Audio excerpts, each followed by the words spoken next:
Okay guys, so basically I see a lot of people was making the Jamaican pickle pepper sauce and they were doing a lot of mistake. So I'm here to correct it because that's not how my grandmother make it. And I'm gonna show you the one where I make.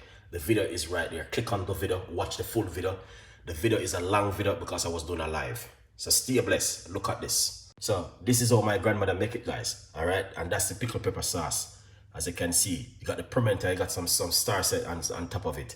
The vegetables I'm in the bottle with the vinegar. And this is how my grandmother make pickle pepper sauce. Lots of people make it not even using chocha.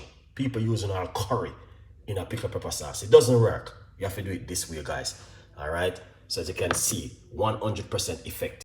Beautiful people, that's the recipe. Watch the video and see how I make it. Fried fish, this is what you need. Easter, that's what people do. Jamaican, that's our tradition also. Fried fish with pickle pepper sauce. Stay blessed. And that's my book.